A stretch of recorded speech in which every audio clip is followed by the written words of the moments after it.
नमस्कार दोस्तों, मैं हूं आपका दोस्त संचित। स्वागत करता हूं नॉलेज गेट प्लेटफॉर्म पे। तो जैसा हम सभी जानते हैं कि एएमआरएस की जो की है वो आउट हो चुकी है। अभी विंडो भी अवेलेबल है। आप अगर चाहें तो आंसर की को चैलेंज कर सकते हैं। अब यहाँ मैं देख रहा हूँ कि बहुत सारे बच्चे मेरी वीडियो पे कमेंट कर रहे हैं। टीम के पास बहुत सारे मैसेजेस आ रहे हैं। कन्फ्यूजन है। कुछ लोगों को लग रहा है कि नंबर बढ़ सकते हैं, 4-4 5-5 बढ़ सकते हैं। बिकॉज की आने के बाद हुआ ये है कि बच्चों के 5-5 6-6 नंबर कम हो गए हैं, है ना। हमें लग रहा था कि सही है, बट वो आंसर सही नहीं है। और सिर्फ नंबर नहीं गए, नेगेटिव मार्किंग और लग गया, सोने पे सुहागा हो गया, है ना, इन अ नेगेटिव सेंस। तो मेरे को लगा कि वीडियो आपको बना देता हूँ।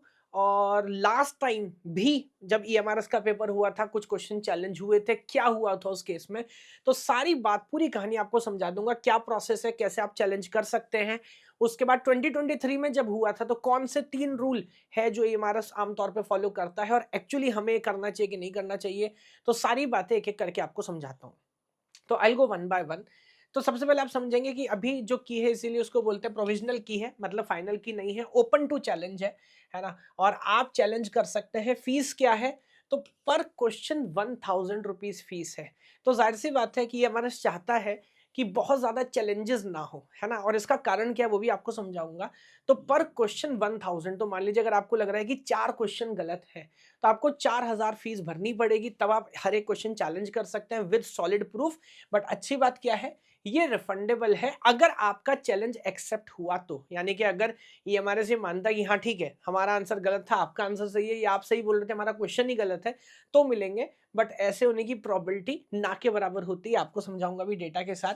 तो ये कहानी है। जब आप चैलेंज करते हैं with a solid proof, NCERT की कोई बुक को आप रेफर कर रहे हैं या कोई ऐसा एविडेंस जिसको नकारना पॉसिबल नहीं हो, तो ये फिर जो आपकी कंप्लेंट है, ये जो एक सब्जेक्ट मैटर एक्सपर्ट्स होता है, पैनल होता है, वहां पर जाती है।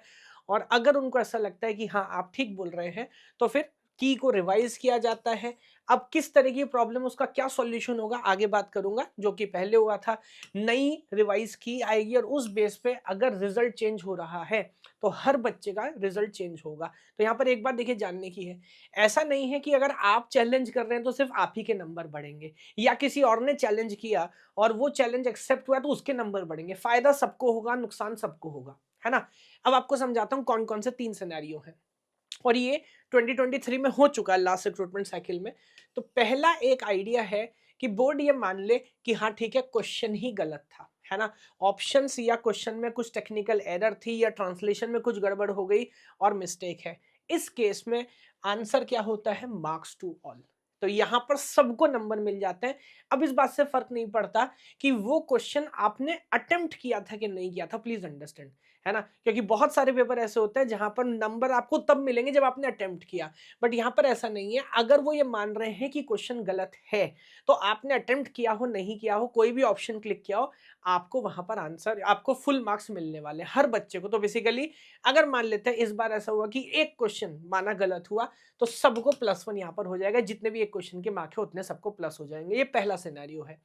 दूसरा सिनेरियो, अगर की चेंज हो जाती है, क्वेश्चन सही थे, ऑप्शंस भी सही थे, बट की गलत दे दी गई। तो फॉर एग्जांपल जैसे मैं ले रहा हूं, मान लीजिए अभी बोला गया था कि ऑप्शन ए सही है, बट किसी बच्चे ने प्रूव कर दिया कि नहीं, ए नहीं, बी सही है। अब क्या होगा?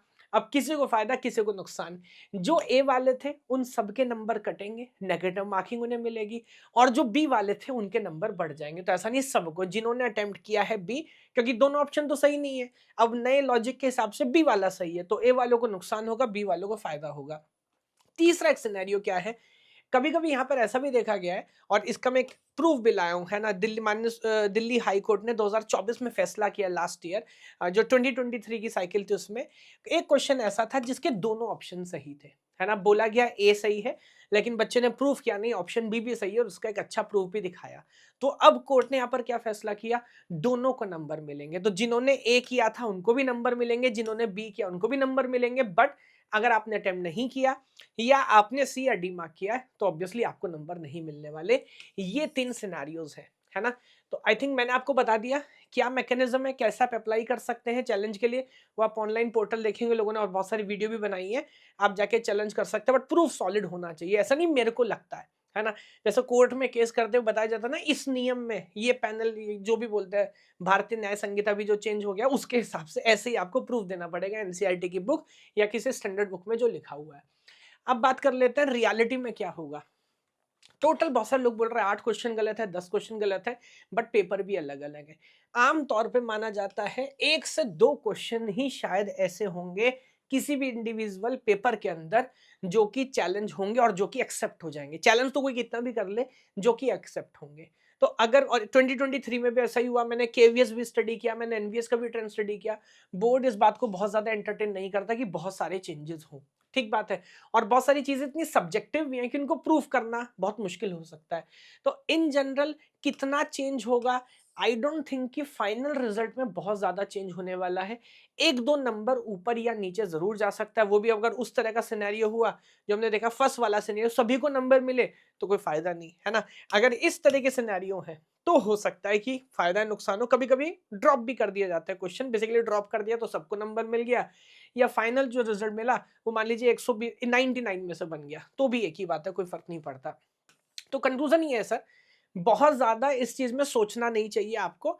अगर आप बहुत श्योर हैं, पहले तो देखिए अगेन एक प्रैक्टिकल बात बोल रहा हूँ, अगर आपके नंबर 60-65 प्लस आ रहे हैं, आप इस टेंशन को छोड़ दीजिए। आप 110% क्लियर कर रहे हैं प्रीलिम्स, आप मेंस की तैयारी करिए, इस चक्कर में लगेंगे तो मेंस पे फोकस नहीं कर पाएँगे, पॉइंट नंबर 1। अगर आप 50 से 60 के बीच में कहीं घूम रहे हैं, तो हो सकता है ना, कट ऑफ 1-2 नंबर होने से आप पे इम्पैक्ट पड़े, तो आप इसे सीरियसली देख सकते हैं। उसमें भी ऐसा नहीं कि 2-3 क्वेश्चन है तो आप दोनों तीनों, एक फ्रेंड सर्किल हो सकता है, क्योंकि मैं चाहूँ तो मैं चैलेंज नहीं कर सकता, चैलेंज वही कर सकता है जिसने पेपर दिया है ना? तो 2-3 लोग मिलके आपस में बाँट सकते हैं, यार मैं इसको चैलेंज कर देता हूँ, आप इसको चैलेंज कर लेते, उसमें भी जिस भी फैकल्टी से आप पढ़े, जो उस सब्जेक्ट का एक्सपर्ट है, उससे थोड़ी मदद लीजिए और सॉलिड प्रूफ लेके आइए, तब चैलेंज कीजिए। और वैसे तो अगेन इस बात की प्रोबेबिलिटी बहुत हाई है कि किसी और ने पहले से उसको चैलेंज कर दिया होगा, बट मैं भी मानता हूँ कि छोड़ना नहीं चाहिए, है ना? अगर आपको लगता है कि सॉलिड केस है तो निसंकोच चैलेंज करिए, इसमें कोई दिक्कत नहीं, है ना? लेकिन अगर आपके 50 से कम आ रहे हैं, जनरल कैटेगरी की बात कर रहा हूँ, तो आप चैलेंज करिए, कुछ भी करिए, बहुत मुश्किल है कि कट ऑफ पार हो, है ना? तो ये पूरी कहानी है, बाकी मैं ऑलरेडी पूरा कैलेंडर बता चुका हूँ। प्रीलिम्स का रिजल्ट जनवरी लास्ट वीक में आना लगभग तय है, और 1 मार्च 4-5 दिन आगे पीछे आपका मेंस का पेपर है, बहुत ज़्यादा समय बचा नहीं है। तो अगर कट ऑफ की भी मैंने रेंज बताई थी, दोबारा देख सकते हैं। अगर आपको लग रहा है विद इन रेंज है, तो सर वेट मत करिए। अभी लगभग 50 दिन है, जब तक रिजल्ट आएगा 30 दिन बचेंगे एग्जाम में, तो बहुत मुश्किल हो जाएगा, सिलेबस बहुत बड़ा है, लोग इधर-उधर की बात कर रहे हैं, हमने शानदार तरह से पढ़ाना शुरू कर दिया है। बिकॉज़ बात अगर कंप्यूटर साइंस की है, तो आई डाउट कि इंडिया में कोई हमसे अच्छा पढ़ा सकता है। ये मैं सिर्फ कंप्यूटर साइंस के बारे में भी बात कर सकता हूँ। तो डेली लाइव क्लास लगा रहे हैं, मैं खुद लाइव क्लास ले रहा हूँ, और जितना भी सिलेबस है, जितनी अंडरस्टैंडिंग है, हर एक चीज़ को बहुत डिटेल में जाके, चाहे पीजीटी हो, चाहे टीजीटी हो, हम कोर्स चला रहे हैं। ऐसा भी हो सकता है सर हमने सेल्फ स्टडी किया था, या हमने टियर 1 की तैयारी कहीं और से की थी, बिल्कुल हो सकता है, कोई दिक्कत नहीं। और मैं ये बोलता भी नहीं, मैंने पहले भी कभी नहीं बोला कि टियर 1 के लिए हम बेस्ट हैं, बट सर टियर 2 के लिए हम बेस्ट है, अगर आप कंप्यूटर साइंस एस्पिरेंट्स हैं तो। और अगर आप ये कट ऑफ क्लियर कर रहे हैं, तो अब यहाँ सीरियस हो जाने की ज़रूरत है, बिकॉज़ जॉइनिंग आ जाएगी जून तक, है ना? तो वेट मत करिएगा, जल्दी से जाइए, नीचे लिंक में डिस्क्रिप्शन में आपको लिंक मिलेगा, कोर्स को एनरोल करिए। डेली शाम को लाइव क्लास लगा रहे हैं, उसके अलावा हमारा क्योंकि एआई प्लेटफ़ॉर्म है, गोल स्लाइडर की टेक्नोलॉजी है, बैक टू बैक बहुत सारे प्रीवियस ईयर क्वेश्चन आपको सिर्फ़ सिर्फ़ ईएमआरएस के नहीं, आपको केवी के, एनवीएस के, आपको यूपीएलटी ग्रेड के, आपको यूपीपीएससी के सारे पीवाईक्यू क्वेश्चन जो रिलेटेड हैं टॉपिक, वो सब आपको सॉल्व करने के लिए मिलेगा। आपको सिलेबस देख के यहाँ परसेंटेज देखने को मिलेगा, आपको समझेगा हॉटस्पॉट्स क्या है, एक्चुअली क्वेश्चन कहाँ से है हिस्टोरिकली। तो वो आप करेंगे तो ऑब्वियसली आपके सिलेक्शन के चांस बढ़ जाएँगे। एक स्कोर हम आपको दिखाते हैं, आपको पता लगता है आपकी प्रिपरेशन ओवरऑल कैसी यहाँ पर चल रही है।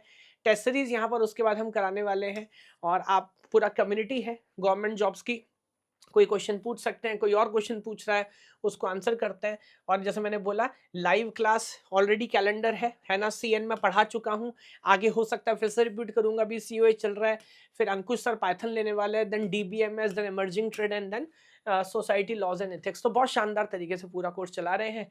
आगे जो भी अपडेट होगी, आपको अपडेट करते रहेंगे। भगवान आप सबको खुश रखे। जय हिंद, जय भारत।